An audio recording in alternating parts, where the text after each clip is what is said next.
Bismillahirrahmanirrahim. Assalamu alaikum. I am Nimra Zafar.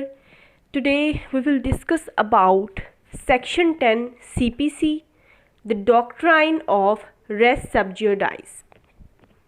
Stay of the suit. ये क्या होता है? डॉक्ट्राइन ऑफ रेस सबजुडाइस क्या है, ये आज हम इस लेक्चर में पढ़ेंगे. But before starting the lecture, it's a request to please subscribe the channel and hit the bell icon also. Doctrine of res subjudice ये क्या है? res subjudice बेसिकली एक लैटिन वर्ड है. res जो है वर्ड, उसका क्या मतलब है? Subject matter. ठीक है, कोई भी सब्जेक्ट मैटर, कोई भी इशू जो होता है वो क्या है? res. और subjudice का क्या मतलब है? Pending for judgement. तो रेस सबजुडाइस को जब हम मिलाकर पढ़ेंगे तो क्या बनेगा? ऐसा सब्जेक्ट मैटर जो कि कोर्ट में अभी पेंडिंग है, केस चल रहा है for the final decision of that court, उसको हम कहेंगे रेस सबजुडाइस. लेकिन डॉक्ट्राइन ऑफ रेस सबजुडाइस एक्चुअली है क्या? कि जब एक सब्जेक्ट मैटर, एक केस जो कि एक दो पार्टीज़ के दरमियान में चल रहा है, वो पेंडिंग है अभी एक कोर्ट में, तो आप सेम टू सेम वही केस, वही सेम पार्टीज़ हों, वही सब्जेक्ट मैटर हो, सेम कॉज ऑफ एक्शन हो, तो वही केस आप किसी और कोर्ट में दोबारा नहीं लेकर जा सकते, बिकॉज वो क्या है? वो अभी पेंडिंग है for the final decision of the prior court, of the former court. तो डॉक्ट्राइन ऑफ रेस सबजुडाइस क्या है, इसकी हम एक सिंपल सी एक डेफिनेशन देखते हैं, उसके बाद हम इसके एसेंशियल्स देखेंगे. तो ये जो डॉक्ट्राइन है ये क्या करता है एक्चुअली? ये प्रोहिबिट करता है, रोकता है, बार करता है trial of the subsequent suit. Subsequent क्या होता है? जो बाद में आने वाला सूट है. ये क्या करता है?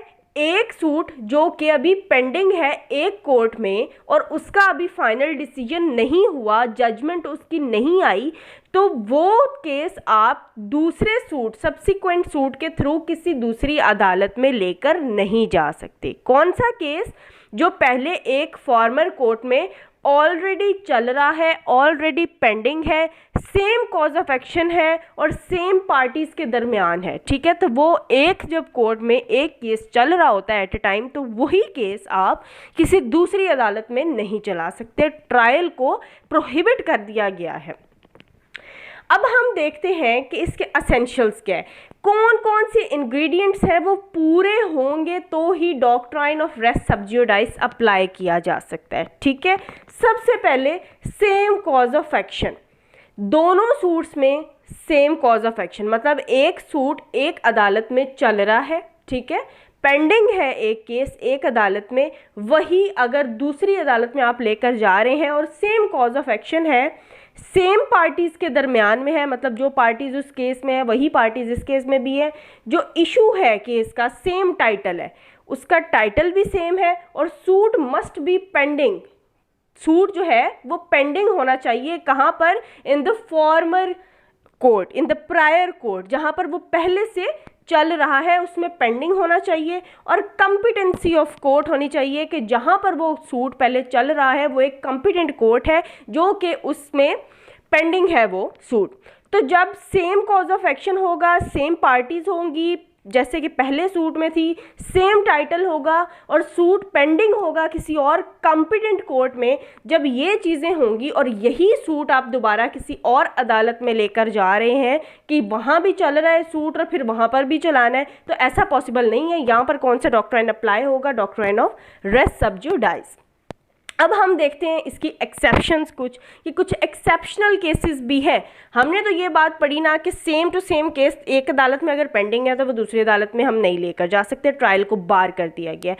लेकिन फॉरेन कोर्ट्स की अगर हम बात करें, फॉरेन कोर्ट के बारे में वैसे तो सीपीसी ने कोई क्लियरली नहीं बताया कि फॉरेन कोर्ट से यहाँ पर क्या मुराद है, लेकिन फॉरेन कोर्ट को हम यहाँ पर ये प्रिज्यूम करेंगे कि यहाँ पर जो फॉरेन कोर्ट है उसका मतलब है beyond the limits of Pakistan, ऐसी कोर्ट्स जो कि बनाई गई हैं through the central government, established by the central government beyond the limits of Pakistan, वो क्या है?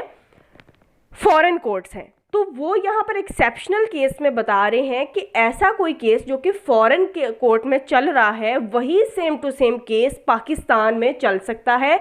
ये डॉक्ट्राइन रेस सब्जुडाइस का जो है ये अप्लाई नहीं होता फॉरेन कोर्ट्स के ऊपर, ठीक है। मतलब अगर एक case same to same foreign court में चल रहा है तो पाकिस्तान को मना नहीं किया जा सकता कि वो पाकिस्तान के अंदर भी वो केस ट्राई किया जा सकता है, ठीक है। मतलब सेम केस जो है वो चल सकता है फॉरेन कोर्ट में भी और पाकिस्तान में भी, लेकिन with in the limits of Pakistan अगर हम बात कर रहे हैं तो ये वाला डॉक्ट्राइन अप्लाई होता है। और दूसरी इसमें एक और एक्सेप्शन है जो कि बेयर एक्ट में नहीं दी गई, वो ये है कि एक्सेप्शनल केसेस में according to section 151 of the CPC civil courts जो है वो क्या है, कोर्ट ऑफ अल्टीमेट ज्यूरिसडिक्शन है। इनहेरेंट पावर्स हैं सिविल कोर्ट के पास। इनहेरेंट पावर के थ्रू जो है वो क्या कर सकती है, दोबारा से वो जो सेम टू सेम केस है उसमें ट्रायल तो नहीं, ट्रायल तो बार कर दिया गया है ना कि सूट का ट्रायल नहीं होगा दोबारा सब्सिक्वेंट सूट में, बार कर दिया गया है सारी सिविल कोर्ट्स को कि जब एक केस पेंडिंग होगा तो उसका ट्रायल दूसरी जो अदालत है उसमें नहीं चल सकता। लेकिन इंटरम ऑर्डर्स जारी करने से मना नहीं किया, ये एक एक्सेप्शन है। इन इंटरम ऑर्डर्स क्या होते हैं, वो एक टेम्परेरी नेचर के होते हैं, ठीक है, वो कौन सा हमेशा के लिए चलने होते हैं। तो interim orders according to the inherent power of the civil court section 151 CPC के अकॉर्डिंग इंटरम ऑर्डर्स जारी कर सकती है वो सेम केस में। अगर सेम केस जो है वो दूसरी अदालत में गया है तो ट्रायल की इजाज़त नहीं है, बट इंटरम ऑर्डर्स जारी किए जा सकते हैं। लेकिन इसके पीछे रैशनल क्या है, what is the reason behind it. Reason ये है टू प्रिवेल द जस्टिस, ठीक है। जस्टिस जो है प्रोवाइड करने के लिए लोगों को किसी के सब्सटेंशियल राइट जो है वो इन्फ्रिंज नहीं होगा, इसके थ्रू लोगों को इंश्योर करना कि ये सब्सटेंशियल राइट है उनका, और interim orders is one of them. तो इंटरम ऑर्डर जारी कर सकती है वो अदालत। ये दो कंसेप्शंस हैं इसकी डॉक्ट्राइन ऑफ रेस सब्जुडाइस की। अब when the court can not apply this doctrine, कब कब ये डॉक्ट्राइन जो है वो कोर्ट्स अप्लाई नहीं कर सकती, जब तो इशू डिफरेंट हो। यहाँ पर हमने क्या पढ़ा कि इशू सेम है, पार्टीज भी सेम है, टाइटल भी सेम है और सूट ऑलरेडी पेंडिंग है, तो वो किसी और कोर्ट में आप लेकर नहीं जा सकते। लेकिन अगर इशू डिफरेंट है, पार्टीज बेशक सेम आ गई हैं, पार्टीज सेम आ गई हैं बट इशू डिफरेंट आ गया उनमें, तो फिर हो सकता है, ठीक है।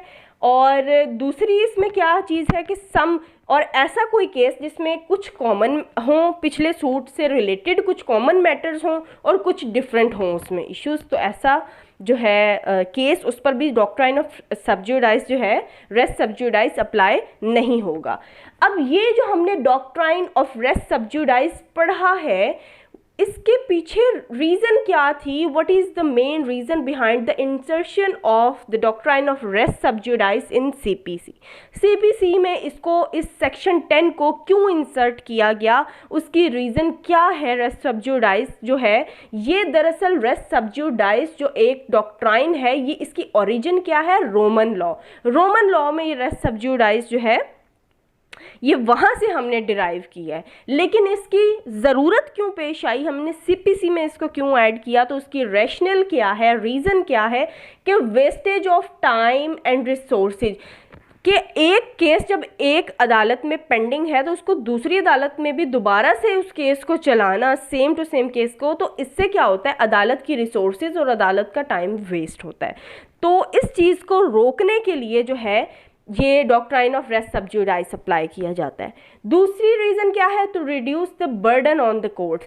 कोर्ट्स के ऊपर ऑलरेडी बहुत ज़्यादा बर्डन होता है, तो ये जब एक ही केस दो दो अदालतों में चलेगा तो ये वेस्टेज ऑफ टाइम है और उनके ऊपर बर्डन भी ज़्यादा इंक्रीज हो जाता है। तो इस चीज़ को रोकने के लिए हम ये डॉक्ट्राइन अप्लाई करते हैं। उसके बाद थर्ड वन क्या है, to avoid the contradictory decisions. इसका क्या मतलब है कि जब एक पेंडिंग है एक कोर्ट में एक सूट, तो जब वही सूट हम दूसरी अदालत में लेकर जा रहे हैं, एक साथ वो दो अदालतों में सूट चल रहा है, तो इट इज़ पॉसिबल कि पहली अदालत जो है वो एक और फैसला करे और दूसरी अदालत जो है वो डिफरेंट फैसला करे, तो दोनों फैसलों में आपस में कंट्राडिक्शन आ गई, तो यहाँ पे लोगों के राइट्स अफेक्ट होते हैं।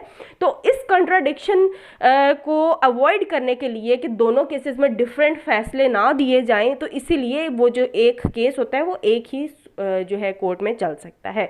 उसके बाद फोर्थ वन है to protect the rights of the other party, कि डिफेंडेंट के अगेंस्ट अगर केस हुआ है और वही केस दोबारा से प्लेंटिफ किसी और अदालत में फाइल करता है तो यहाँ पर डिफेंडेंट के राइट्स अफेक्ट होते हैं। डिफेंडेंट को 2 दफ़ा आप सज़ा, अगर फॉर एग्जांपल वो केस उसके ऑपोजिट हो जाता है, उसके अगेंस्ट होता है, तो वहाँ पर उसके राइट्स के जो है सलब होने का खदशा होता है।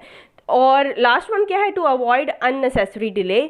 तो अगर ये केस जो है बार बार चलाया जाएगा एक ही केस, तो ये क्या होगा, यहाँ पर आपको जो एक्सपीडिशियस रेमेडी है वो आपको नहीं मिलेगी, आपको टाइम टेकिंग प्रोसेस होगा ये ज़्यादा। तो इन सब चीज़ों को अवॉइड करने के लिए इंसर्ट किया गया था CPC में द डॉक्ट्राइन ऑफ रेस सब जुडाइस। So this was all about our today's lecture. Thanks for watching the video, and if you like the video then don't forget to like, share and comment. Thank you so much.